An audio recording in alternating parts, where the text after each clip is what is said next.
Anda masih bersama kami dalam seputar iNews Sumsel.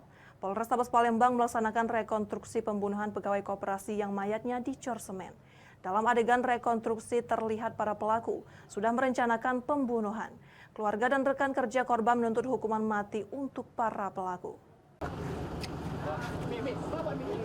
Rekonstruksi pembunuhan diperankan langsung oleh ketiga pelaku. Antoni 34 tahun sebagai otak pembunuhan dibantu kedua rekannya Pongki 24 tahun dan Kelvin 21 tahun.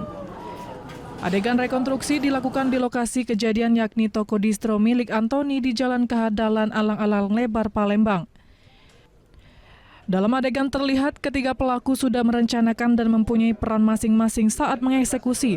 Bahkan CCTV dalam ruko dimatikan oleh Antoni menjelang kedatangan korban. Dalam adegan puncak, pelaku Pongki menghantam kepala korban menggunakan kunci pas dari belakang. Setelah mendapat kode dari Antoni sebagai otak pembunuhan. Saat korban jatuh, kembali Pongki dibantu Kelvin menjerat leher korban menggunakan kawat seling. Pemukulan terjadi di saat korban Anton Eka Saputra 25 tahun sedang ngobrol dengan Antoni di dalam toko. Dalam obrolannya, pelaku Antoni seolah-olah akan membayar cicilan hutangnya. Saat kejadian, kedua rekan Antoni berada di dalam toko distro menyamar menjadi konsumen berbelanja pakaian. Usai dipukul dan dijerat, Antoni ikut menganiaya korban yang sudah tak berdaya.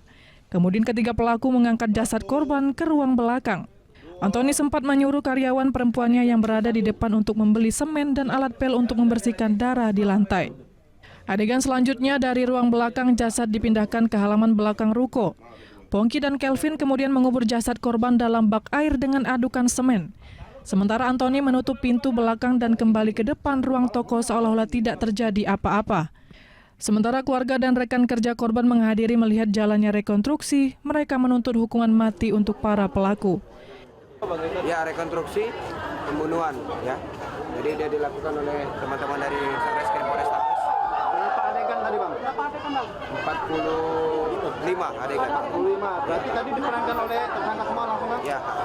Bang, tadi antara tersangka ada penyangkalan tidak, Bang, dalam melakukan rekonstruksi? Nanti biar dari teman-teman Polrestabes yang menjelaskan. Oke, sesuai keterangan, Bang, ya, sesuai keterangan. Rekonstruksi, ya lagi-lagi kita nunggu putusan pengadilan. Ini sudah jelas bahwasannya dugaan pembunuhan berencana. Karena dari proses dia melakukan pembunuhan itu ada rencana, ada jeda.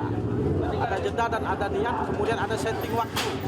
Nah, sehingga terjadilah pembunuhan yang terjadi kepada korban Anton Eka Saputra. Jalannya rekonstruksi di TKP menjadi tontonan warga sekitar dan sempat membuat kemacetan. Polisi sempat melakukan penutupan jalan dengan memasang batas garis polisi. Dari Palembang, Firdaus, iNews melaporkan.